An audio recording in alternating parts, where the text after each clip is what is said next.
ici à Lyon. Et Dieu m'a fortifié, m'a donné les mots justes pendant l'entretien. Dieu m'a inspiré. De moi-même, je pense que je devrais être bloqué, mais Dieu m'a inspiré, m'a donné les mots justes. Et j'ai passé l'entretien le mercredi. Normalement, la réponse devait être vendredi, mais on m'a répondu le lendemain. Amen, amen, amen, amen, amen. Acclamons le Seigneur. Acclamons Dieu, acclamons Dieu, acclamons Dieu. Acclamons Jésus, alléluia. Mes chers amis, le Seigneur est avec nous. Le Seigneur est au contrôle de tout. Je me rappelle quand je te disais, tu voulais aller jusqu'à Clermont-Ferrand. Et je t'ai dit non. Ici. Tu te rappelles? Voilà. Et le Seigneur a fait grâce. Et parce que Dieu te veut ici. Tu comprends? C'est la ville que Dieu t'a donnée. Il va t'établir ici. Tu iras loin. Même toi aussi, prince. Est-ce que vous comprenez? Le Seigneur vous veut ici. Ça va? Ok. On va lui donner le micro. C'est là une question. Sur la Bible, Il y a une chose que j'ai pas compris. Est-ce que Caïn, après que Caïn il a tué Abel, est-ce qu'il est mort après? Caïn? Oui. Oui, Caïn est mort après. Je vais te répondre. On va. En fait, c'est une très bonne question. Hein? C'est une très bonne question.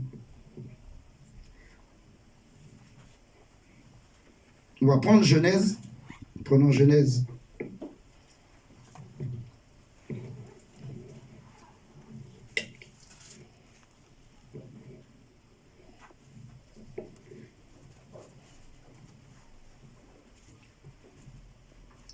On va prendre Genèse chapitre 4.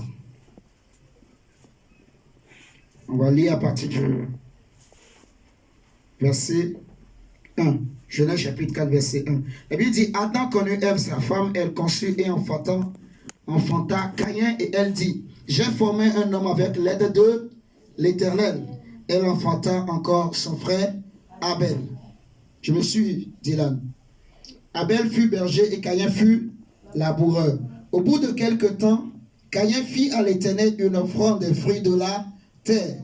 Et Abel, de son côté, en fit une des premiers-nés de son troupeau et de leur graisse. L'Éternel porta un regard favorable sur Abel et sur son offrande. Mais il ne porta pas un regard favorable sur Caïn et sur son offrande. Caïn fut très irrité et son visage fut abattu. Et l'Éternel dit à Caïn, pourquoi es-tu irrité et pourquoi ton visage est-il abattu? Certainement, si tu agis bien, tu relèveras ton visage. Et si tu agis mal, le péché se couche à la porte et ses désirs se portent vers toi. Mais toi, domine sur lui. Tu comprends jusque-là? Dieu dit à Caïn, le péché se couche à ta porte, mais toi, domine sur lui. D'accord? Cependant, Caïn adressa la parole à son frère Abel, mais comme ils étaient dans les champs, Caïn se jeta sur son frère Abel et le tua. Et c'est là que Caïn va tuer son frère Abel. Vous voyez? Mais au départ, Dieu voyait le péché qui guettait Caïn. Dieu va lui dire, fais attention. Parce que si tu tombes dans le péché, c'est la mort qui va s'en suivre. La Bible dit que tous ont péché et sont privés de la gloire de Dieu. Que le salaire du péché, c'est quoi? C'est la mort. Tu comprends? Le salaire du péché, c'est la mort. Tu vois? Et Caïn a péché en tuant son frère Abel. Tu vois? Si tu lis la suite, tu vas voir que Dieu va chasser Caïn de sa présence. Et comme Caïn a péché, il va mourir. Parce que la mort vient, en fait, la mort est venue à cause du péché. Quand Dieu avait créé Adam et Ève, les hommes ne mourraient pas. Tu comprends? Adam et Ève ne devraient pas mourir. C'est parce qu'ils ont mangé le fruit de l'arbre de la connaissance du bien et du mal et le péché est rentré dans le monde. C'est depuis ce jour-là que les hommes connaissent la mort. Et l'une des preuves de la mort de quelqu'un, de la mort qui est dans la vie de quelqu'un, on va dire de la mort quoi, qui vit avec les hommes, c'est le vieillissement. Vous voyez, le vieillissement, ça montre que l'homme va mourir bientôt. Il naît jeune, il grandit, quand il atteint son apogée, il va commencer par se décliner. En fait, sa vigueur va commencer par baisser, sa force, même son corps commence par perdre la force. Tu vois? Donc, pour répondre à ta question, Caïn aussi était mort. Le seul homme, je vais dire, il y avait 2 hommes seulement avant Jésus qui n'ont pas connu la mort dans la Bible. Il y avait Enoch, tu vois, et Élie, que Dieu a pris. Tu vois? Mais tous les autres hommes, ils sont morts. Même Noé est mort. Mais c'est vrai que... Attendez.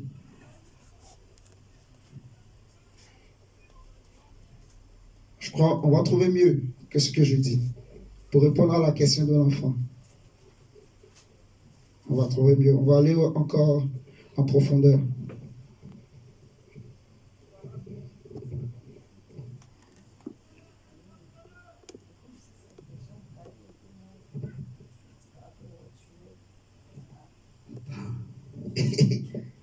C'est passé comme si. Prenons toujours Genèse 4, chapitre 4, le verset 17. Verset 17 à 18. Bon, on apprend. On dit Caïn connut sa femme, elle conçut et enfanta Enoch. Il bâtit ensuite une ville et il donna à cette ville le nom de son fils Enoch. Enoch engendra Irad, Irad engendra Méhoujaël. Tu vois? Méhoujaël engendra Métouchaël et Métouchaël engendra le mec. Tu vois? On dit, le mec prit 2 femmes. Le nom de l'une était Ada et le nom de l'autre Shila. Ada enfanta Jabal et il fut le père de ceux qui habitent sous des tentes et près des troupeaux. Le nom de son frère était Jubal. Il fut le père de tous ceux qui jouent de la harpe et du chalumeau. Shila, de son côté, enfanta Tubal Caïn qui forgeait tous les instruments d'airain et de fer. La sœur de Tubal Caïn était Naaman. Tu vois? Le mec dit à ses femmes, Ada et Tila, écoutez ma voix. Femme de Lemec, écoutez ma parole. J'ai tué un homme pour ma blessure et un jeune homme pour ma meurtrissure. Caïn sera vengé 7 fois et Lemec 77 fois. J'ai voulu comprendre aussi ce texte pour montrer aussi, en fait, souvent dans Genèse, quand on veut parler des patriarches, on va dire des aînés, on dit toujours, on le présente, on dit les enfants qu'il a eus, et après, on dit, puis il mourut, ainsi de suite. Vous voyez? Mais là, on n'a pas précisé. Mais Caïn est mort, en gros. Il n'est pas mort tout de suite, comme ma femme se levait, quand il a tué Abel. Tu vois? Mais Dieu l'a chassé de sa présence et il est parti, il a fondé sa famille. Tu vois, comme on a lu, il a eu une femme, il a eu des enfants et il a eu aussi une postérité, Caïn. Tu vois? Et Abel, on va dire, Abel était déjà mort, mais Dieu va donner un autre enfant à Adam et Ève qui s'appelle Seth. Parce que si tu lis le verset 25 de Genèse 4, on dit Adam connut encore sa femme, elle enfanta un fils et l'appela du nom de Seth. Car dit-elle, Dieu m'a donné un autre fils à la place d'Abel que Caïn a tué. Voilà. Donc, et c'est en fait, Caïn, de son côté, il a fondé sa famille, comme on a lu. Il a eu des descendances. Mais après, il est mort aussi. Est-ce que ça répond à ta question? Caïn est mort, mais il n'est pas mort tout de suite quand il a tué Abel. Tu vois? Voilà. Et j'insiste pour nous tous, dans la Bible, dans toute la Bible, tous les hommes meurent. Il n'y a pas cet homme-là qui ne connaisse pas, qui connaît pas la mort. Sauf peut-être les chrétiens qui seront là quand Jésus reviendra pour chercher son église. La Bible dit qu'en un clin d'œil, ils seront changés, ils seront transformés. Vous voyez? Donc, ils ne connaîtront pas la mort physique. Mais dans toute la Bible, même les prophètes sont morts. Sauf Enoch et Élie. Même Élisée, qui avait reçu la double pension d'Élie, était mort. Même Moïse était mort. Vous comprenez? Et pourquoi? C'est à cause du péché. C'est pour ça que j'avais voulu qu'on prenne ce texte sur Caïn et Abel pour comprendre en fait que Caïn a péché. Et la Bible nous dit même de ne pas suivre la voie de Caïn. Parce que Caïn n'a pas donné un bon exemple en fait. Il est maintenant, on peut dire, Caïn est celui qu'on appelle en fait la postérité du serpent. Vous voyez? Caïn est de ceux-là qui perpétuent la semence du serpent. Est-ce que vous êtes en train de comprendre? C'est des gens qui perpétuent le péché. En fait, c'est au travers de ces gens-là que donc, les ténèbres ont réussi à remplir la terre. C'était des gens qui se sont tournés vers les sciences occultes depuis l'époque de Caïn. Est-ce que vous me comprenez? C'était des gens comme ça. C'était leur vie, quoi. Eux, ils sont chassés de la présence de Dieu. Donc, ils font leur vie dans leur coin. Ils font leur règne, quoi. Ils font leur monde.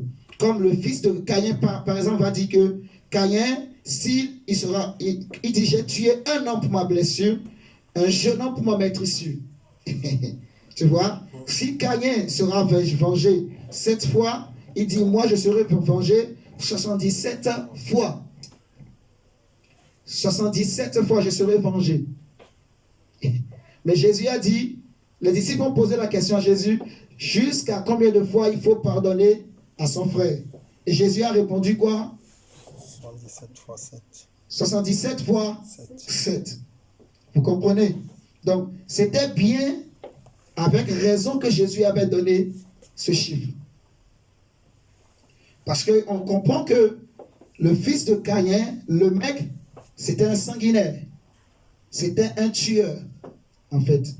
Il a tué un jeune homme, il a tué un homme pour sa blessure, pour sa maîtrisure. Il a tué un jeune homme. Tu vois? Et la Bible nous dit qu'il ne faut pas suivre la voie de Caïn. Il ne faut pas suivre la voie de Caïn qui était du malin, en fait. Qui était du malin. Vous voyez? Qui va tuer son frère. Regardez, on va prendre un Jean.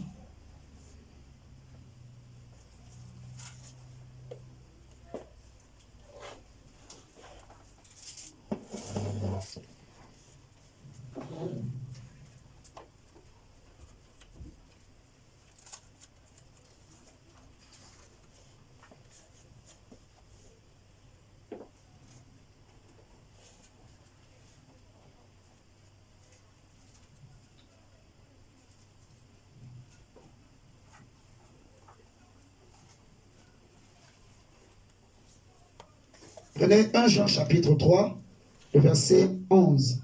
Dylan, tu peux nous lire s'il te plaît. Comme tu as le micro, si tu trouves le passage. 1 Jean chapitre 3, le verset 11 à 12. Commence vraiment à partir du verset 7 à 12, pour mieux comprendre. 1 Jean chapitre 3, verset 7 à 12. Mes enfants, que personne ne vous trompe sur ce point. Et juste celui qui fait ce qui est juste, Christ lui-même est juste. Amen. Celui qui commet le péché est du diable, le péché dès le commencement. Or le Fils de Dieu. Celui qui pêche est du diable, car le diable pêche dès le commencement. Car le diable a péché dès le commencement. Donc il est le père du péché. Vous suivez? Ok, on continue, Dylan, merci. Or, le Fils de Dieu est précisément apparu pour détruire les œuvres du diable. Amen. Celui qui est né de Dieu ne pêche pas, car la vie qui vient de Dieu a été implantée en lui et demeure en lui. Amen. Il ne peut pas pécher puisqu'il est né de Dieu. Amen. C'est ainsi que manifeste la différence entre les enfants de Dieu et les enfants du diable. Celui qui ne fait pas ce qui est juste n'est pas de Dieu. Pas plus que celui qui n'aime pas son frère. Amen. Celui qui n'aime pas son frère. En effet, voici le message que vous avez entendu dès le commencement. Aimons-nous les uns les autres. Amen. Verset 12. Ligne, verset 12. nous suivent donc les hommes de Caïn. Amen. Donc, mets bien ton micro, qu'on entende bien. Qui était du diable Et qui a égorgé son frère. Amen. Et pourquoi l'a-t-il égorgé? Parce que sa façon d'agir était mauvaise, alors que son frère était juste. Amen, amen, amen. Acclamons la parole du Seigneur. Acclamons la parole de Dieu. Vous voyez? Donc, Caïn, la Bible nous dit de ne pas suivre la voie de Caïn. Tu vois? Parce que il a tué son frère. Il était un meurtrier. Et pourquoi il a fait? Parce que les œuvres de son frère étaient justes devant Dieu, mais les œuvres de Caïn étaient mauvaises. Caïn a présenté une offrande à Dieu que Dieu n'a pas agréée. Abel a présenté une offrande que Dieu a agréée. Et à cause de cela, Caïn était devenu jaloux. Caïn était devenu... En fait, il était en colère contre Abel et va tuer son frère. Vous voyez? Et la Bible nous dit de ne pas suivre son exemple. Donc, il n'est pas un exemple à suivre. Et ceux qui pratiquent le péché vont mourir. Ceux qui pratiquent le péché vont mourir. Alléluia. Voilà, donc, j'ai essayé de prendre un peu tout ça pour essayer de répondre à la question. Tu as compris, Dylan? C'est sûr, hein? C'est bien clair? Ok, merci.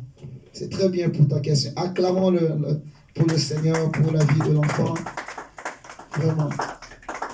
C'est bien. Je disais la dernière fois à mes frères et sœurs que quand quelqu'un qu'on enseigne, il ne pose pas de questions, ça veut dire qu'il n'a rien compris. Est-ce que vous comprenez ce matin? Donc, si je viens à l'église, j'écoute la parole de Dieu, mais je ne pose pas de questions, ça veut dire que ce que j'ai écouté, c'est rentré ici et c'est sorti ici. Parce que quand tu entends quelque chose que tu ne connaissais pas, il doit y avoir toujours une question, quelque chose que tu n'as pas compris. C'est pour ça que je disais à mes frères et sœurs, c'est toujours bien de réécouter les enseignements. Même moi-même, je réécoute. Les matins, avant de prendre la route pour aller au travail, j'écoute. Très souvent.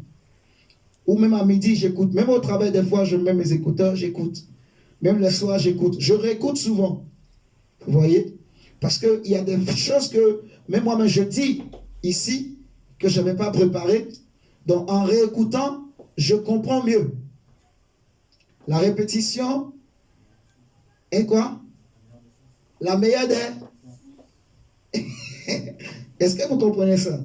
Donc, en répétant, c'est là qu'on maîtrise mieux, qu'on comprend mieux, en fait. Donc, si tu ne poses pas de questions, ça veut dire que tu ne comprends rien. Tu es juste là, mais tu n'as rien compris. Qu'on soit jeune ou enfant, en fait, il faut poser des questions, mes chers amis. Est-ce que vous comprenez? Celui qui pose des questions, ça montre qu'il fait aussi un travail individuel chez lui, qu'il lit la parole de Dieu, qu'il médite, quoi. C'est comme ça que, voilà, il y a des questions que tu auras. Vous voyez? C'est très important. C'est comme ça qu'on grandit également dans la foi, dans les choses de Dieu. Ok. Prenons le Bible, on va partager la parole du Seigneur au nom de Jésus-Christ de Nazareth. Amen. On va parler de... Le thème du message sera « En route vers le ciel ». En route vers le ciel. Regarde ton voisin, regarde ta voisine, celui qui est à côté de toi. Dis-lui « En route vers le ciel ». En route vers le ciel. Touche-le, dis-lui « En route vers le ciel ». En route vers le ciel. Fais-le comme ça. En route vers le ciel. En route vers le ciel. En route vers le... Tu as ton capuchon qui est tombé. En route vers le ciel. Alléluia. Nous voulons partir pour le ciel. Alléluia. J'aimerais dire à quelqu'un ce matin que tu es un homme bien heureux. Tu as le privilège de faire partie de cette grande aventure que Dieu a initiée au travers de Jésus-Christ, notre Seigneur et Sauveur. Tu es bien heureux, tu as le privilège de faire partie de cette grande expédition spirituelle, cette grande expédition divine. Alléluia. Nous sommes en marche vers un lieu, mais un lieu céleste. Alléluia. Nous allons prendre Philippiens chapitre 3. Philippiens chapitre 3. Le verset 17 à 21. Philippiens chapitre 3, verset 17 à 21. La Bible nous dit ceci. Philippiens chapitre 3, verset 17 à 21.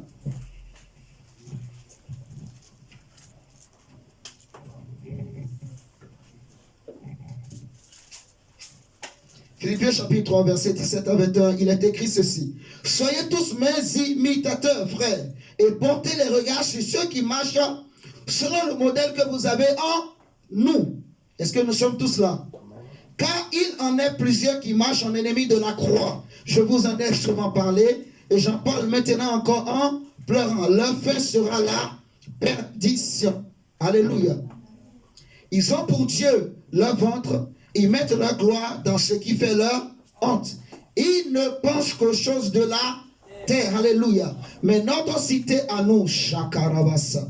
Notre cité à nous est dans les Shekaraba aussi. D'où nous attendons aussi comme sauveur Rebaboshi. Le Seigneur Jésus-Christ. Alléluia. Le verset 20 dit, mais notre cité à nous est où? Dans les cieux. D'où nous attendons aussi Shadaraba. Comme sauveur le Seigneur Jésus-Christ qui transformera le corps de notre humiliation en le rendant semblable au corps de sa gloire par le pouvoir qu'il a de s'assujettir toutes choses. Alléluia. Nous sommes privilégiés, nous sommes des hommes et des femmes privilégiés. Mon frère, ma soeur, il y a un grand bateau, il y a une grosse voiture, il y a une grande voiture qui est plus grande que les Rolls-Royce, qui est plus grand que les voitures Mercedes, qui est plus grand que toutes les voitures que tu connais, mon diacre. C'est meilleur que les voitures écologiques, c'est meilleur que toutes les voitures, les limousines, toutes ces choses. Il y a une voiture qui est plus grande que les limousines. Il y a un bateau qui est plus grand que le bateau des croisières, des Titanic, tout ça là. Mais c'est un bateau que Dieu lui-même a construit. C'est un navire que Dieu lui-même a construit. Alléluia. Et le Seigneur est venu pour nous amener au ciel. Mes chers amis, je veux nous dire ce matin que nous sommes appelés à aller au ciel. Alléluia. Et dans la Bible, il y a eu déjà des hommes comme Enoch. En répondant à la question de notre frère Dylan tout à l'heure, j'ai parlé d'Enoch et de Élie qui ont été enlevés.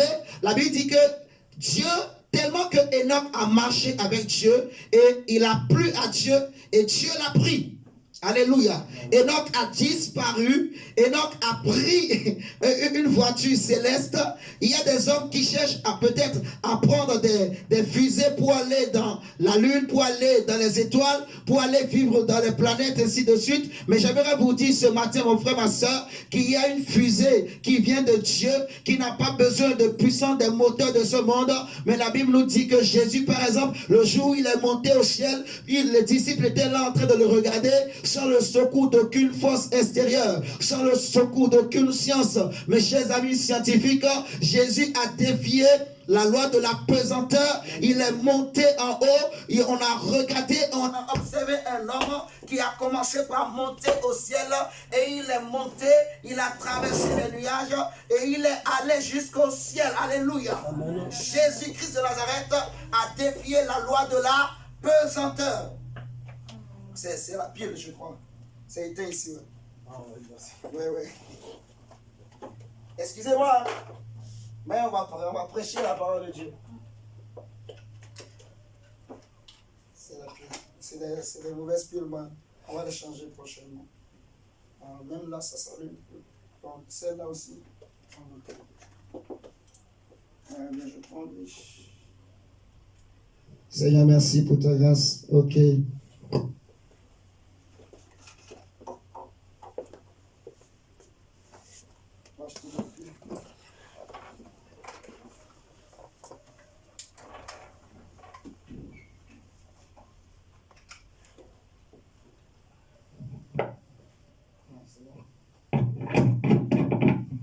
Seigneur, merci. Donc, Jésus a défié la loi de la pesanteur, mon cher ami, et il est monté au ciel sans le secours d'aucune main. Vous voyez? Donc, il y a un avion spécial, quelque chose que la Bible appelle char d'Israël et sa cavalerie. Il y a des chevaux de feu. On a connu l'histoire de Élie qui, lui aussi, pour aller au ciel, c'était des chars de feu qui sont venus le prendre, le transporter dans la gloire de Dieu, dans la gloire de l'Éternel des armées. Alléluia. Vous voyez? Donc, il y a eu ces deux hommes qui n'ont pas connu la mort. Mais tous les autres hommes qui sont nés sur cette terre ont connu la mort. Vous voyez? Abraham était mort. Moïse a connu la mort. Élisée même qui avait eu la double portion de l'esprit d'Élie a connu aussi la mort. Vous voyez, tous les grands prophètes que vous connaissez sont morts. Alléluia. Ils sont morts, ils sont morts. Ésaïe a connu la mort. Michée a connu la mort. Jérémie a connu la mort. Ézéchiel aussi a connu la mort. Mais ils sont morts dans la foi. Alléluia. C'est ça la différence. Bien qu'ils sont morts, mais ils sont morts dans la foi. Donc leur mort, la Bible n'appelle pas leur mort comme une vraie mort. La Bible dit que c'est des gens qui sont en train de dormir. Ils sont rentrés dans un sommeil et ils attendent le moment où Dieu reviendra pour les réveiller, pour les relever des tombes, pour les relever, pour les faire entrer dans sa gloire. Alléluia. Et nous n'allons pas monter au ciel avant cela. C'est-à-dire le navire là, cette voiture là, cette expédition là, ça va ramasser et ceux qui étaient morts avant nous, ceux qui étaient morts avant que Jésus n'arrive, mais qui étaient morts dans la foi, ça va les prendre et ça nous récupère également. Et bien aimé, dans l'histoire du monde, il y a déjà eu une grande expédition de ce type que Dieu a organisée. Vous savez, le monde dans lequel nous vivons, peut-être vous pouvez penser que c'est un monde qui est le premier monde que Dieu a créé. J'aimerais dire à quelqu'un ce matin que ce monde que tu vois n'est pas le premier monde que Dieu a créé. Dieu avait déjà créé un autre monde, mais qu'il a détruit. Est-ce que vous suivez ce matin? Amen. Déjà dans Genèse, on nous parle de Tohu Bohu. On nous dit qu'au commencement, Dieu créa les cieux et la terre, mais la terre était informe et vide. Vous voyez? La terre était informe et vide. Donc, comme la terre était informe et vide, c'est qu'il s'était passé quelque chose. Vous me suivez ce matin? Mais également, à l'époque de Noé, on le voit, Dieu va se décider, il va dire que je suis fatigué d'avoir créé l'homme parce que le cœur de l'homme est tout le temps tourné vers le péché. Et Dieu va décider de détruire cette terre, de détruire l'univers, de détruire les plantes, de détruire les animaux, de détruire les arbres. Vous me suivez ce matin? Mais la Bible me dit qu'il y avait un homme du nom de Noé qui avait trouvé grâce aux yeux de Dieu. Dieu va appeler Noé, Dieu va parler à Noé, Dieu va lui dire de construire une arche. Vous voyez, pour sauver lui et sa famille. Et dans l'âge de Noé, ils étaient que 8 hommes. Mais à part les 8 hommes, il y avait beaucoup d'animaux. Il y avait des animaux impurs et des animaux purs. Il y avait un mélange. Même la tortue qui marche lentement, qui a connu pour être un animal qui marche vraiment très lentement. Même le caméléon aussi était dedans. Alléluia. Dis avec moi que même le caméléon aussi était dedans. Même s'il marche comme ça là, même s'il change des couleurs, mais quand même le caméléon aussi était dedans. Alléluia. Le caméléon aussi était dedans. La tortue qui marche doucement, lentement, Dieu avait aussi pensé à la tortue. Et Dieu avait aussi pris la tortue. Alléluia. C'est-à-dire que Dieu avait décidé de détruire le monde à l'époque de Noé, mais Dieu avait épargné une race.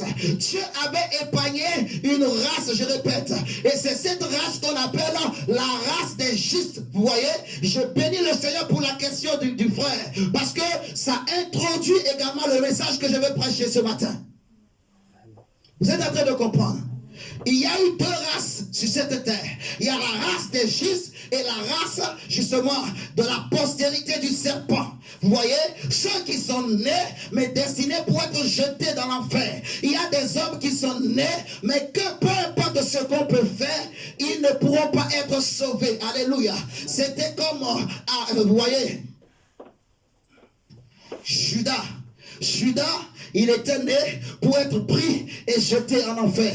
Ça fait mal de le dire. On n'est pas joyeux que ce soit lui. Ça pouvait être quelqu'un d'autre. Mais c'est que Dieu savait que ce serait lui. Alléluia.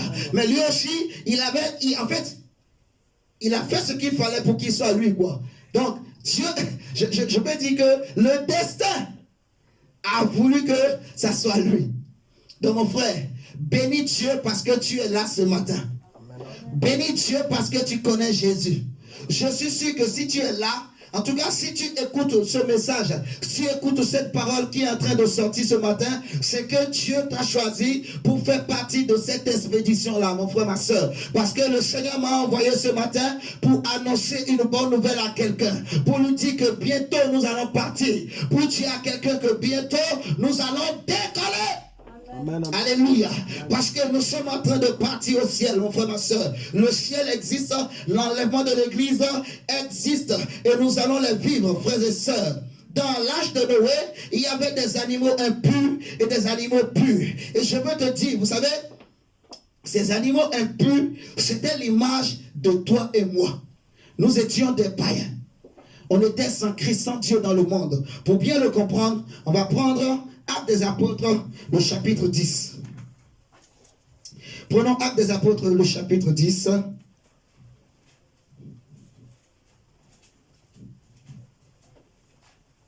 Jésus. Acte 10, le verset 9 nous dit ceci. La Bible dit que le lendemain, comme ils étaient en route et qu'ils approchaient de la ville, Pierre monta sur le toit vers la 6e heure pour prier. Il eut faim et il voulut manger. Pendant qu'on lui préparait à manger, il tomba en extase. Il vit le ciel ouvert et un objet semblable à une grande nappe attachée par les 4 coins qui descendait et s'abaissait vers la terre. Et où se trouvaient tous les quadrupèdes et les reptiles de la terre et les oiseaux du ciel. Et une voix lui dit, lève-toi Pierre, tue et mange. Mais Pierre dit, non Seigneur, car je n'ai jamais rien mangé de souillé et d'impur. Et pour la seconde fois, la voix se fit encore entendre à lui, ce que Dieu a déclaré pur, ne le regarde pas comme souillé. Est-ce que nous sommes là? Cela arriva jusqu'à 3 fois, et aussitôt après, l'objet fut retiré dans le ciel. Tandis que Pierre ne savait en lui-même que penser du sens de la vision qu'il avait eue. Voici les hommes envoyés par Corneille, s'étant informés de la maison de Simon, se présentaient à la porte et demandaient à haute voix si c'était là que logeait Simon, surnommé Pierre. Et comme Pierre était à réfléchir sur la vision, l'Esprit lui dit, voici 3 hommes te demandent, lève-toi, descends et pas avec eux sans hésiter, car c'est moi qui les ai envoyés.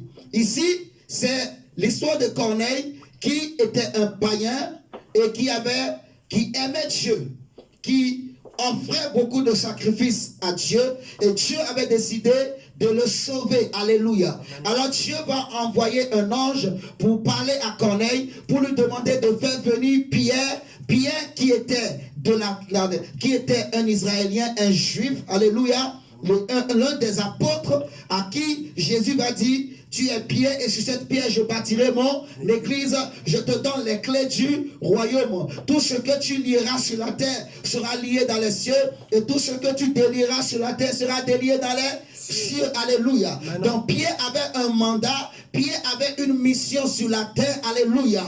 Tous ceux à qui il pouvait donner la vie éternelle en gros. Il pouvait faire rentrer quelqu'un dans l'âge. Alléluia. C'est-à-dire qu'il y a des hommes et des femmes, mes frères et sœurs, que Dieu établit comme des ministères justement pour prêcher l'évangile aux hommes, pour donner la clé, l'accès dans l'âge de Jésus-Christ. Parce qu'au temps de Noé, il y avait l'âge de Noé, mais aujourd'hui, en Christ, je peux appeler ça l'âge de Jésus-Christ. Alléluia. L'âge de Jésus-Christ.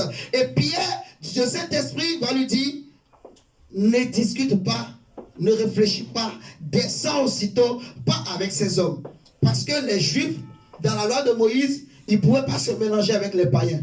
Ils ne pouvaient pas rentrer chez les païens. Ils ne pouvaient pas manger avec les païens. Vous connaissez l'histoire de la femme samaritaine à qui Jésus va dire, donne-moi de l'eau à boire. Elle va dire, mais moi je suis samaritaine. Comment toi qui es juif, peux-tu me demander de l'eau à boire? Vous voyez, il y avait déjà des traditions qui étaient comme des barrières, qui étaient comme des frontières qui empêchaient que cette femme aussi soit sauvée. Mais heureusement que Dieu l'aimait et le Seigneur voulait la sauver. Par la grâce de Dieu, elle a ouvert son cœur, elle a accepté Jésus, elle a reçu Jésus, le Seigneur a transformé sa vie. Elle va abandonner sa cruche. Elle va repartir, aller évangéliser, prêcher le nom de Jésus-Christ de Nazareth. Alléluia.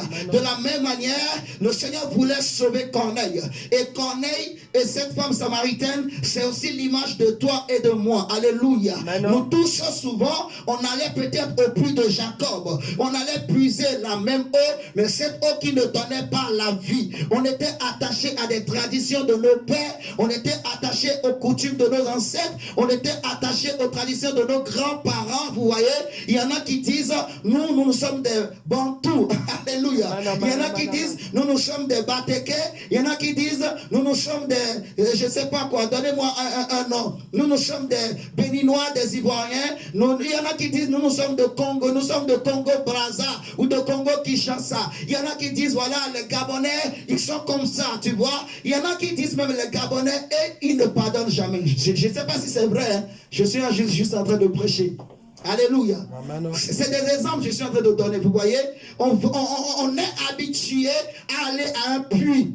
Le puits de Jacob, mais qui ne peut pas donner la vraie vie. Vous voyez, parce que si l'eau que cette puits nous donnait, si elle nous donnait la vie, on ne sera pas obligé de retourner toujours. Vous voyez, et c'est ce que cette femme avait dit à Jésus. Il m'a dit, Seigneur, donne-moi de cette eau-là pour que je ne revienne plus ici. Et Jésus va lui donner cette eau. Alléluia, l'eau de la vie. C'est pour ça que je dis que c'est un privilège pour toi d'entendre le nom de Jésus. C'est un privilège pour toi, prince, d'entendre ce message. Alléluia, parce que Dieu t'aime, Dieu aime ta famille, Dieu aime ce que tu es, et le Seigneur veut te sauver, le Seigneur veut te faire entrer au ciel. Jésus veut que tu sois sauvé, Jésus veut que ta famille soit sauvée. Alléluia. Amen, amen, amen. J'aimerais te dire que personne ne te trompe, que personne ne te séduise, que personne ne te fasse croire que toi tu n'as pas accès au ciel, que toi tu ne peux pas être sauvé. Je veux dire à un homme ce matin que la Bible dit qu'il n'y a sous le ciel aucun autre nom qui nous a été donné par lequel nous pouvons être sauvés, si ce n'est que le nom de Jésus. C'est vrai que je prêche l'évangile, mais je suis comme un Jean-Baptiste, une voix qui crie dans le désert pour préparer le chemin de celui qui sauve. Parce que celui qui sauve, c'est Jésus. Amen. Celui qui donne le ciel, c'est Jésus. Alléluia. Celui qui donne la clé au ciel, c'est Jésus. Celui qui pardonne les péchés, c'est Jésus. Celui qui purifie, c'est Jésus. Celui qui libère, c'est Jésus. Celui qui affranchit, c'est Jésus. Alléluia. Celui qui brise les chaînes, c'est Jésus. Le nom qui libère, qui rend libre. Le nom qui transforme, qui délivre s'appelle Jésus-Christ de Nazareth. Il est le roi de gloire. Il est le roi des rois. Oh Jésus, Jésus, Jésus, Jésus, Jésus, Jésus, encore Jésus et Jésus. Matin Jésus. Paul va dire aux Corinthiens, nous ne nous prêchons pas nous-mêmes. Nous ne nous prêchons pas nous-mêmes. Nous ne prêchons pas nos chaussures. Nous ne prêchons pas nos vestes. Nous ne prêchons pas nos voyages. Alléluia. Vous voyez, nous ne prêchons pas nos biens matériaux. Non, nous ne prêchons pas l'argent. Mais nous prêchons un nom. Nous prêchons une personne. Nous prêchons Jésus-Christ de Nazareth. Dieu m'a établi évangéliste. Et le Seigneur m'a dit, prêche ma parole, prêche l'évangile, prêche Jésus pour que les hommes connaissent Jésus et que les hommes soient sauvés. Pour que les hommes entrent dans l'arche qui va au ciel. Alléluia. Il y a une grande expédition qui est en train de se préparer. Mon frère, ma soeur, il y a des hommes qui viennent de toutes les nations. Il y a des hommes qui viennent de tous les âges. Il y a des hommes qui viennent de tous les quatre coins du monde. Alléluia. Dieu n'a oublié personne. J'ai dit tout à l'heure, même la tortue, Dieu a pensé à la tortue. Donc, peut-être que les gens, quand les gens te regardent, ils disent que toi tu es en retard. Laisse-moi te dire ce matin, tu n'es pas en retard. Alléluia. Et que ce n'est pas un homme qui sauve. Ton salut ne viendra pas d'un homme. Ton salut ne viendra pas des hommes. Mais ton salut viendra de Jésus-Christ de Nazareth. Alléluia. Oh my God. Prenons Jean. Jean. J'aime l'évangile. J'aime l'évangile. Jean chapitre 1, le verset 10 nous dit ceci. Elle était dans le monde et le monde a été fait par elle.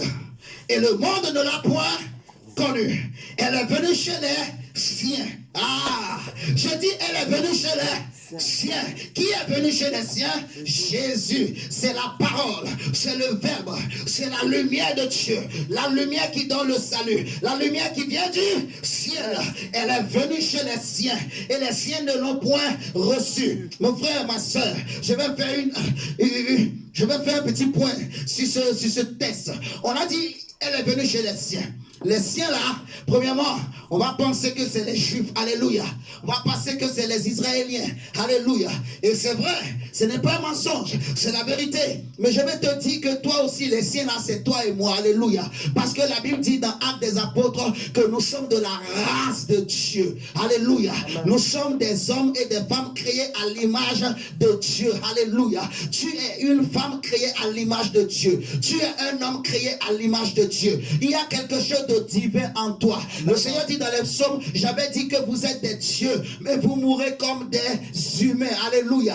Donc tu as la semence de Dieu en toi. Là où tu es, mon frère, ma soeur, tu as quelque chose de Dieu que Dieu a placé en toi. Et à cause de ce que Dieu a mis en toi, le Seigneur est venu pour te chercher. Le Seigneur est venu pour te chercher. La Bible dit, elle est venue chez les siens et les siens ne l'ont pas reconnu, tu vois. Donc on veut parler de ces hommes-là qui n'ont pas accepté Jésus. Ces hommes-là qui ont refusé Jésus. Ces hommes-là qui ont refusé la foi. Ces hommes-là qui ont abandonné la foi.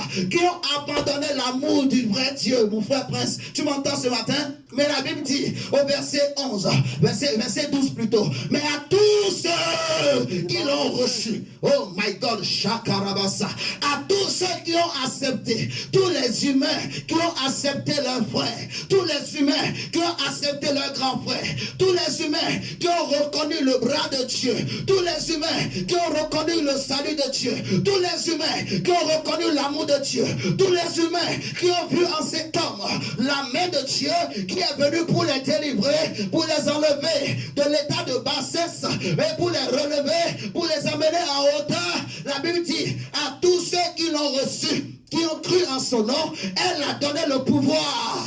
Elle a donné le pouvoir. Alléluia. De devenir enfant de Dieu. Lesquels sont nés non du sang, ni de la volonté de ton grand frère, ni de la volonté de ton grand-père, ni de la volonté des hommes, mais de la volonté de Dieu. C'est-à-dire, pour que tu sois sauvé, la volonté ne viendra pas d'un homme. La décision ne viendra pas d'un homme. La décision ne viendra pas d'un pasteur. Amen, amen, amen. Et je veux te dire, mon frère, si tu es là ce matin, c'est parce que Jésus veut te sauver. Mon maître m'envoie ce matin pour te dire, j'ai la joie et le bonheur de t'annoncer une nouvelle pour ta vie, pour ton avenir. C'est que Jésus veut te sauver. Jésus a un plan merveilleux pour toi. Jésus a un plan glorieux pour toi. Jésus veut que tu sois sauvé. Jésus veut que tu sois sauvé. Jésus veut que tu sois sauvé. Jésus veut que tu sois sauvé. Jésus veut que tu montes. Jésus veut que tu ailles au ciel. Alléluia. Amen. Shakarabasa. Shadarababa. Seigneur, merci. À tous ceux qui l'ont reçu, elle a donné le pouvoir de devenir enfant de Dieu, lesquels sont nés, non du sang, ni de la volonté de la chair, ni de la volonté de l'homme, mais de Dieu. Alléluia. Nous sommes nés de Dieu. C'est pour cela, j'ai dit, mon frère, que ton salut ne viendra pas des hommes. Seigneur, merci. Jesus, Jesus, Jesus. Regardez, Luc 17. Luc 17. Ah, Jesus, Seigneur, merci. Luc 17, on va lire le verset 25. Tu es un bien-aimé. Frappe-toi la poitrine, dis je suis un bien-aimé. Dis je suis aimé de Dieu. Je suis aimé de Dieu. Oui, mon frère, je te confirme avec le Saint-Esprit que tu es un bien-aimé, que Dieu t'aime, Dieu veut te sauver. C'est la parole qui va te sauver. C'est le nom de Jésus qui va te sauver. Alléluia. Luc 17, le verset 25 à 28 nous dit ceci. Mais il faut auparavant qu'il souffre beaucoup et qu'il soit rejeté par cette génération. Ce qui arriva du temps de Noé arrivera de même au jour du Fils de l'homme. Vous voyez, les hommes mangeaient, buvaient, se mariaient et mariaient leurs enfants, jusqu'au jour où Noé entra dans lâche. Le déluge vint et les filles tout ça périt. Alléluia.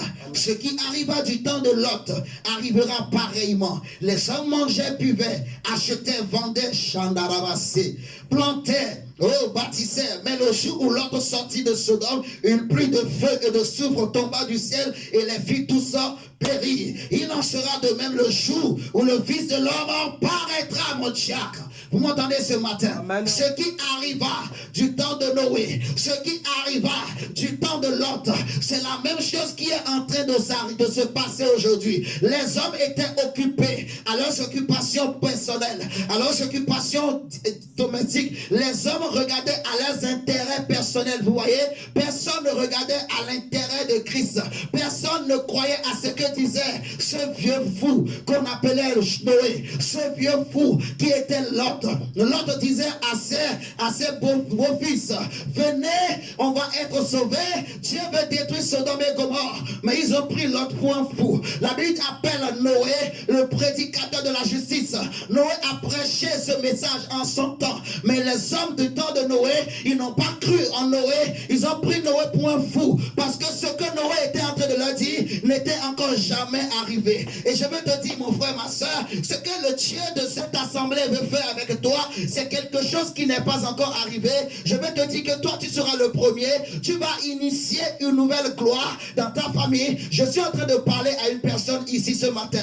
Quelque chose va se produire dans ta vie, mais ce qui va arriver, ça n'est pas encore arrivé dans ta famille. Que ce soit du côté de ton père ou de ta mère, Dieu va faire quelque chose de nouveau au nom de Jésus-Christ de Nazareth. Tu vas les voir dans les jours qui vont arriver au nom de Jésus-Christ. Amen. Ah, Chandarabassa. Mon frère, il y a quelque chose là ce matin. Les hommes, ils faisaient ce qu'ils voulaient. Ils n'écoutaient rien. Noé a parlé. Personne n'a cru à ce que Noé a dit. Les gens ont pris Noé pour un fou. Alléluia. Les hommes ont pris Noé pour un fou. Parce que Noé était en train de parler que Dieu veut détruire la terre. Noé est en train de dire que la pluie va tomber. Mais en ce temps-là, la pluie n'était jamais tombée. Alléluia.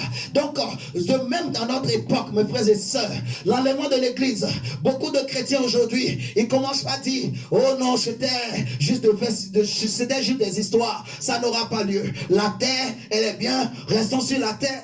Alléluia. Je vais te dire, mon frère, ma soeur, la terre, elle n'est pas faite pour nous. Dieu, c'est vrai, il est écrit, il a donné la terre au Fils des hommes. Mais cette terre sur laquelle nous sommes, elle est déjà vouée à l'échec. Elle sera jugée et condamnée par le feu. Elle sera jetée dans le feu. Vous me suivez ce matin? Mais Dieu a préparé, il va nous préparer une nouvelle terre, de nouveaux cieux que Dieu va créer. Alléluia. Et Jésus a dit dans Jean 14 que je m'en vais vous préparer une place au ciel. Il y a plusieurs demeures dans la maison de mon Père. Il m'a dit, croyez en Dieu et croyez en moi. Alléluia. Je veux te dire, mon frère, que nous sommes des privilégiés dans ce grand navire qui est en direction du ciel, qui est en train de monter. Jésus dit que ce qui est d'en haut, il monte en haut. Mais ce qui est d'en bas, descend vers le bas. Et nous sommes d'en haut. Dis-moi, je suis d'en haut. Oh, dis-le bien, dis-le bien, dis-le bien, dis-le bien. Dis-moi, je suis d'en haut. Je suis d'en haut. Dis, je suis d'en haut. Dis-le encore. Dis, je ne suis pas appelé. Je ne suis pas appelé à descendre. Mais je suis appelé à monter. À monter. À monter. À monter. À monter. À monter. À monter. À monter. À monter. Au nom de Jésus-Christ. Oui. Oh, Chakarabassa. Seigneur, merci. Seigneur, merci. Seigneur, merci. Ce qui arriva au temps de Noé, personne n'a cru. Personne n'a cru. Qui croit à ce message ce matin? Qui croit qu'il y a eu une expédition divine qui est en train de se faire sous nos yeux? Qui croit qu'il y a eu... Nous sommes... C'est comme si on est en train de rêver, vous voyez? Mais, mon frère, ma soeur, je vais te dire, tu ne perds pas ton temps en priant, en restant attaché à Jésus. Ce que Dieu a préparé pour toi au ciel, c'est plus grand que tout ce que tu as perdu dans ce monde. C'est plus grand que tous les biens que tu peux avoir dans ce monde. C'est plus grand que toutes les richesses que tu peux avoir dans ce monde. Jésus dira que c'est-il un un homme, de gagner cette vie, de gagner ce monde, de devenir président, de devenir millionnaire, de devenir un homme dont le nom va être connu sur toute la terre, mais qu'à la fin, son âme aille en enfer. Dis-moi, c'est quoi l'avantage? Vous voyez, il n'y a aucun avantage. Je préfère peut-être perdre ici, mais qu'au ciel, mon nom soit inscrit et que je sois sauvé. Mais je sais qu'avec le Dieu que je marche, je ne vais pas perdre ici également. Dieu me donnera ce qui me revient. Alléluia. Dieu me donnera le nécessaire. Dieu me donnera ce qu'il me faut et je vais aussi être sauvé. Amen.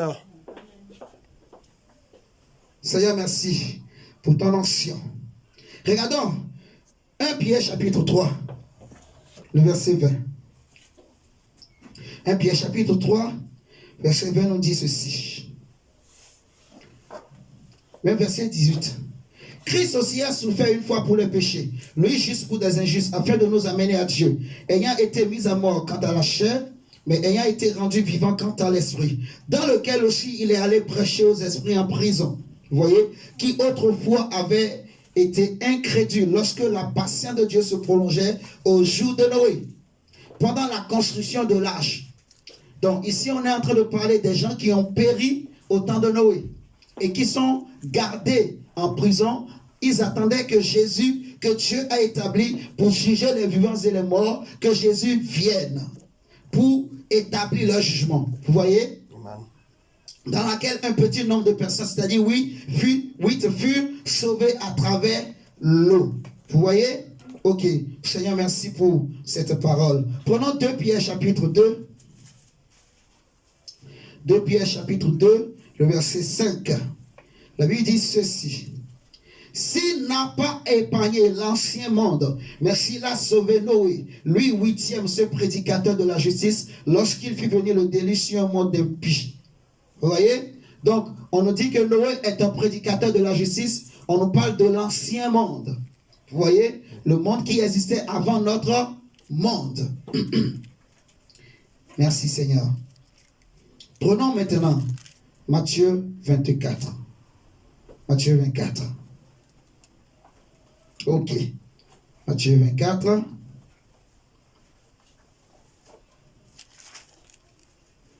Nous prêchons l'évangile pour révéler Jésus. Nous prêchons l'évangile pour que les hommes connaissent Jésus. Amen. Matthieu 24.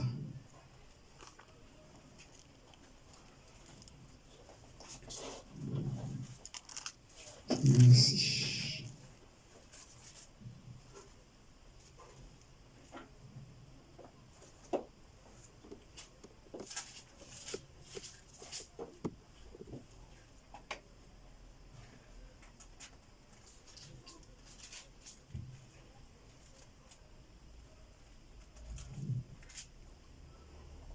Seigneur, merci.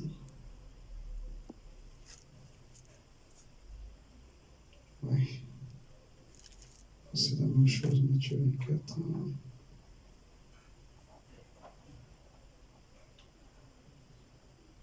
Prenons Luc plutôt, parce que Matthieu 24, bon, vous pouvez le lire chez vous, mais c'est la même chose que ce qu'on a lu dans Luc déjà. Donc, pour gagner du temps, je ne vais pas le lire, mais vous pouvez le lire chez vous. Alléluia. Donc, lisez chez vous Matthieu 24, 37 à 38. Matthieu 24, verset 37 à 38. Et nous allons prendre Luc chapitre 14 maintenant. Luc 14. On va lire du verset 15 à 24.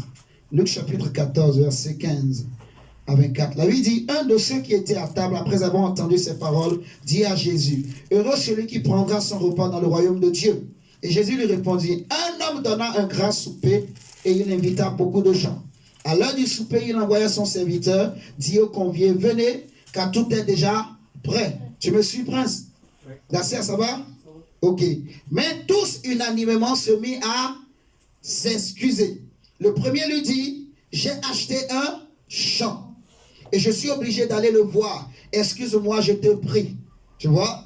Un autre dit, j'ai acheté 5 paires de bœufs et je vais les essayer. Excuse-moi, je te prie. Un autre dit, je viens de me marier et c'est pourquoi je ne puis allez. Le serviteur de retour rapporta ces choses à son maître. Alors le maître de la maison, irrité, dit à son serviteur, va promptement dans les places et dans les rues de la ville et amène ici les pauvres, les estropiés, les aveugles et les boiteux. Le serviteur dit, maître, ce que tu as ordonné a été fait et il y a encore de la place. Et le maître dit au serviteur, va dans les chemins, le long des haies, et ceux que tu trouveras, contrez-les d'entrée, afin que ma maison soit remplie. Car je vous le dis, aucun de ces hommes qui avaient été invités ne goûtera de mon souper. C'est-à-dire que là où tu es, tu n'avais pas reçu une invitation officielle de Dieu. Tu n'étais pas appelé à être sauvé. Tu n'étais pas de la race de ceux qui pouvaient être sauvés. Tu vois, tu n'étais pas de la race d'Abraham par ta naissance. Alléluia. Amen. Toi et moi, comme mon diacre aime dire, nous étions des bantous. C'est ça, non? Amen. C'est même pas seulement le diacre. Les hommes et les Africains, c'est souvent le langage des Africains. Nous sommes des bantous. Tu vois, hein, mon prince? On était des bantous. Nos ancêtres, ils étaient de l'autre côté là-bas. Alléluia. Amen. Tu vois, on n'avait pas d'invitation officielle. La Bible dit, chacun suivait sa propre voie. On était des païens, livrés au péché comme pas possible, esclaves du péché, des liens de famille, des traditions et des coutumes. Mais la Bible me dit qu'il y avait des hommes, des personnes que Dieu avait invitées, mais qui ont rejeté l'invitation de Dieu. Mais alors Dieu va se tourner maintenant vers les estropiés. Le maître, en fait, ici, cette histoire, c'est le banquet du Seigneur. Vous voyez, c'est l'histoire, en fait, de l'enlèvement de l'Église. C'est l'histoire du salut des hommes. Dieu qui a décidé de sauver les hommes, il a envoyé son fils unique. On a lu dans Jean 1:10 tout à l'heure là-bas que il est venu vers les siens et les siens ne l'ont pas reçu. Vous voyez? Et les siens là, premièrement, c'est les enfants d'Israël, mais c'est aussi tous les hommes en général qui ont refusé le nom de Jésus. Mais à tous ceux qui l'ont reçu, c'est-à-dire à toi et à moi, Dieu nous donne le pouvoir de devenir enfants de Dieu. Et ici, on dit, le maître a dit, va dans les rues de la ville et amène les pauvres, les estropiés, les aveugles, les boiteux, tu vois. Amène les gens qu'on ne considère pas. Amène les gens que le monde rejette. Amène les gens que le monde méprise. Alléluia. Amen. Et nous étions de ces gens-là. Nous étions de ces gens-là que le monde ne considère pas. Alléluia. Nous étions de ces gens-là que le monde ne calcule pas. Alléluia. Amen. Mais Dieu nous a choisis. Dieu nous a appelés. Dieu nous a pris. Il dit, j'appellerai celui qui n'était pas mon bien-aimé, mon bien-aimé. J'appellerai celle qui n'était pas ma bien-aimée, ma bien-aimée, tu vois. Donc, nous n'étions pas la bien-aimée de Dieu, mais par Jésus, par notre foi en Jésus, nous sommes devenus les bien-aimés de Dieu. Amen. Vous êtes en train de comprendre. C'est-à-dire que nous avons un privilège. C'est un privilège. Tu n'as rien fait pour mériter. Tu n'as pas payé le prix. Tu n'as pas souffert comme les autres ont souffert, tu vois. Tes ancêtres n'ont rien fait. Ils n'ont fait aucun sacrifice. Au moins les enfants d'Israël, Abraham avait élevé beaucoup d'autels. Au point où Abraham avait eu une alliance avec Dieu. Est-ce que vous savez que c'est au travers de l'alliance d'Abraham avec Dieu que Jésus est venu au monde? Est-ce que vous savez que le salut vient vraiment des Juifs? Donc toi, tu n'as rien payé, mon frère. Je n'ai rien payé, prince. Tu n'as rien payé d'ancien. Même si tu avais tout l'argent du monde, cela ne suffira pas pour mériter ce que Dieu est en train de faire. Et ce que Dieu veut faire encore dans ta vie. Tu me comprends ce matin? Ce que Dieu veut faire pour toi, pour ton âme, pour mon âme. Dieu veut sauver nos âmes. Dieu veut changer nos vies. Dieu veut donner de la gloire dans nos vies. Dieu veut donner de la lueur dans notre vie. Dieu veut, il veut embellir notre destinée. Mais non seulement ça, il veut aussi nous sauver. Mais je vais insister pour que tu comprennes en fait que tu n'as rien payé. Tu n'as pas mérité. Je n'ai pas mérité. Tu comprends? Nous n'avons rien payé. Nous étions comme des tortues. Nous étions comme des lézards.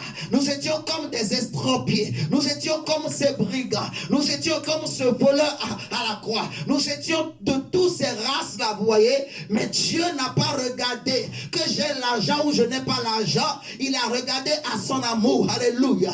Il a regardé à son amour. Il a regardé à son nom. Et il a décidé de te sauver. Il a décidé de me sauver. Il a décidé d'envoyer son fils.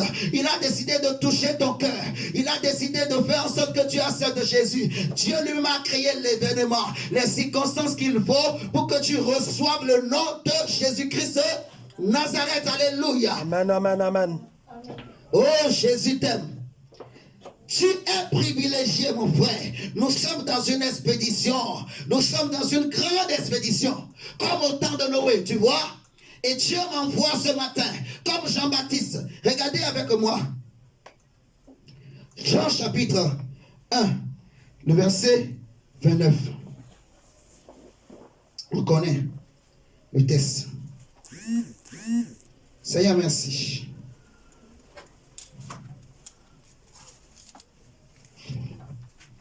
Jean chapitre 1, le verset 29.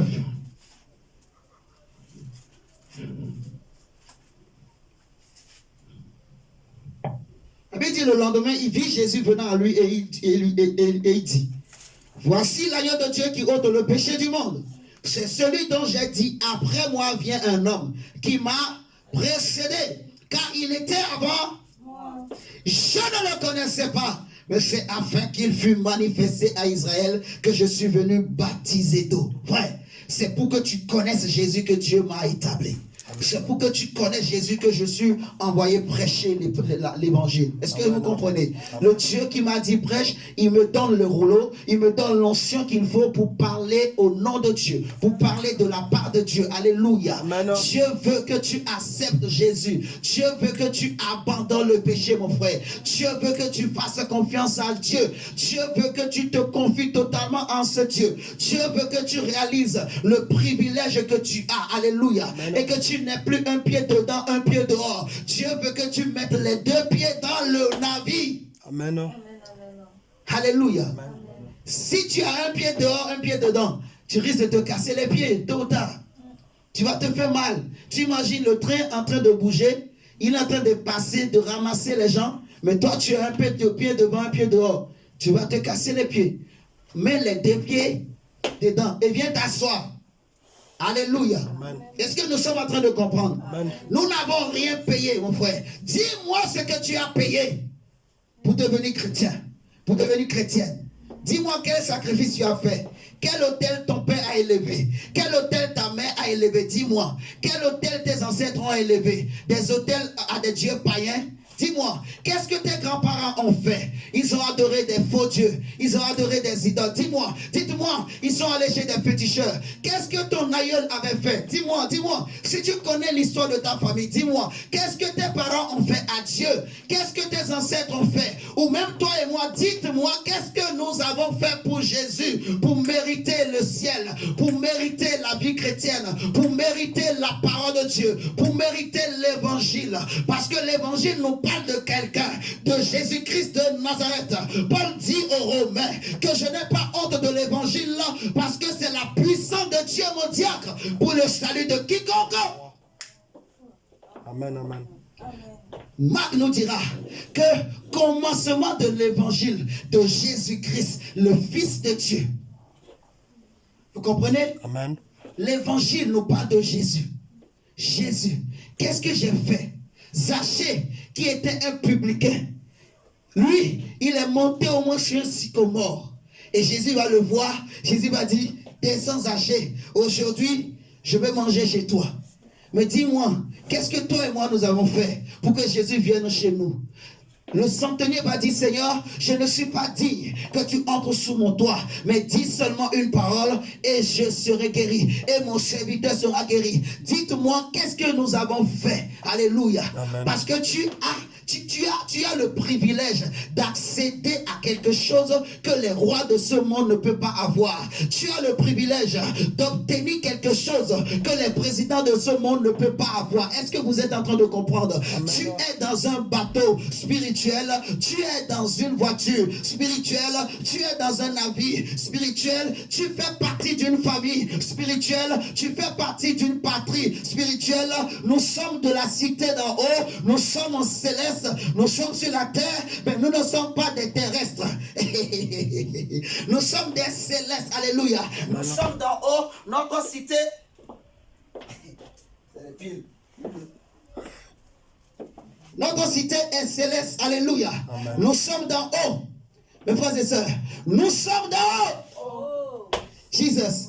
Je suis d'en haut, tu es d'en haut. Et nous allons monter. Le Dieu que nous prions, le Dieu qui répond par le feu, il va nous exaucer. Si Jésus ne revient pas aujourd'hui, nous allons vivre la gloire de Dieu sur cette terre. Mais Jésus aussi va nous sauver. Alléluia. Jésus reviendra pour te chercher. Jésus reviendra pour nous chercher. Et le Saint-Esprit veut que tu te prépares. Le Saint-Esprit veut que tu détaches ton cœur des choses de ce monde. Tu m'entends, prince? Dieu veut que tu attaches ton cœur à Jésus, que tu abandonnes le péché, que tu fuis le péché, que tu te sanctifies davantage. Amen, amen, amen. Merci. Oui, mon frère. Il dit, je ne le connaissais pas, mais c'est afin qu'il fût manifesté à Israël que je suis venu baptiser d'eau. Je suis venu prêcher pour que tu connaisses Jésus. Mon frère, est-ce que tu comprends Jésus? Dacia, est-ce que tu connais Jésus? Est-ce que tu es en train de comprendre? Jésus est bon. Jésus est doux. Jésus est digne de confiance. Jésus mérite la confiance. Jésus ne trahit jamais. Jésus ne déçoit jamais. Donne-toi totalement à Jésus. Donne-toi complètement à Jésus. Ne te pose pas de questions sur ta vie, sur ton avenir. Jésus est capable de changer ton histoire. Jésus est capable de changer ton lendemain. Jésus est capable de te transformer. Jésus est capable de t'embellir. Jésus est capable d'enlever les masques de ta vie. Jésus est capable de te donner l'argent même que tu cherches. Jésus est capable de te donner même un mari. Jésus est capable de te donner une femme. Jésus est capable de te donner tout ce que tu désires, même si c'est des enfants. Jésus est capable. Amen, amen, amen, amen. Oui, mon frère. Et au-delà de tout cela, Jésus est capable de te donner le salut. Amen. Est-ce que vous comprenez ce matin? Ce n'est pas un Dieu limité. Vous voyez? Et le Dieu que nous prions, il veut que tu sois sauvé. Amen. Que tu ne regardes plus à tes besoins. Que tu ne regardes plus à tes difficultés. Regarde à Jésus. Dis, j'ai un grand privilège. Jésus va dire que les rois ont désiré entendre ce que vous entendez, mais ils n'ont pas entendu. Il va dire, des prophètes ont voulu voir mon jour. Abraham a désiré voir. Je ne sais pas si nous sommes en train de réaliser. Amen. Je suis envoyé pour prêcher l'évangile, frère. Je suis envoyé pour te dire ce matin, mon frère, en route vers le ciel. En route vers le ciel. En route vers le ciel. Ne regardons plus au passé. Ne regardons plus aux choses qui sont autour de nous. Mais regardons à Jésus. Regardons à Jésus. Regardons à Jésus. Regardons à Jésus. Il est le conducteur dans cette assemblée. Le Seigneur nous a établis pour diriger, pour soigner, pour nourrir, pour venir chercher les brebis perdues. Jésus est venu chercher les brebis perdues. Au travers de nous, le Seigneur est en train de récupérer, de rechercher. Alléluia. Le Seigneur vient pour diriger, pour donner une direction à la vie, à la destinée des hommes et des femmes. Le Seigneur vient pour soigner les cœurs, les âmes, les familles. Le Seigneur vient pour nourrir, alléluia, pour pourvoir aux besoins des uns et des autres, et par-dessus tout pour sauver, alléluia. Jésus est venu pour chercher les brebis perdues. Jésus est venu pour diriger. Jésus est venu pour donner un sens à la vie de quelqu'un. Quelqu'un qui n'avait pas de sens dans sa vie. Quelqu'un qui ne savait pas quoi faire de sa vie. Jésus est venu pour lui donner un sens. Jésus est venu pour dire à quelqu'un, c'est encore possible, alléluia.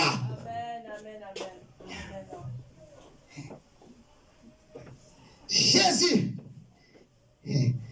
J'aime Jésus, mon frère. J'aime Jésus, j'aime Jésus. J'aime Jésus. Prenons Matthieu 10. Nous allons prier. Matthieu 10. Matthieu 10.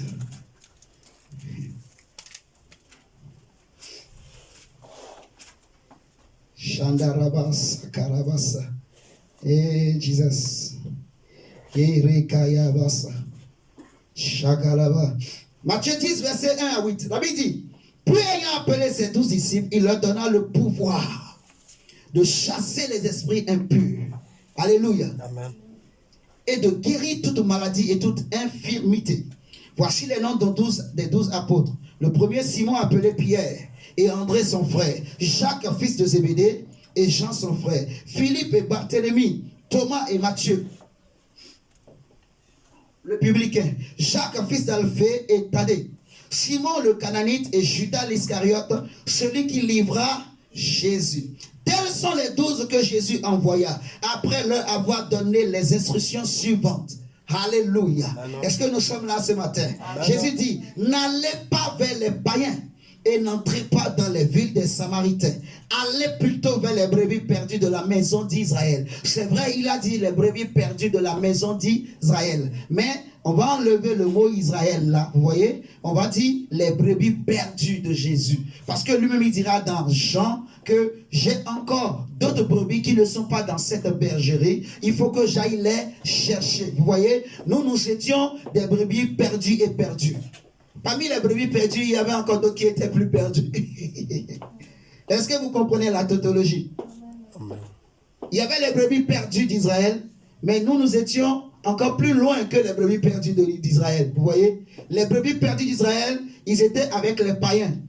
Mais les païens étaient encore plus perdus que les brebis perdues d'Israël. Et le Seigneur, il envoie ses messagers vers ces brebis perdues. Tu vois? Ces brebis perdues. Il a dit, verset 7, allez, prêchez et dites, le royaume des cieux est proche. Guérissez les malades, ressuscitez les morts, purifiez les lépreux, chassez les démons. Vous avez reçu gratuitement donné. Gratuitement. Oui, mon frère. Chandarabasa. Shekarabasa. Ce matin, je suis venu, mon frère, pour te prêcher l'évangile de Jésus. L'évangile de Jésus-Christ. Alléluia.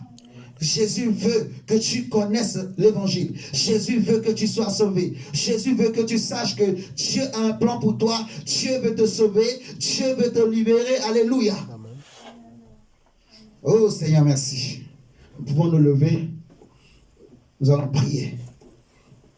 Je reconnais que tu peux tout, Jésus. Et que rien ne t'est impossible. Je reconnais.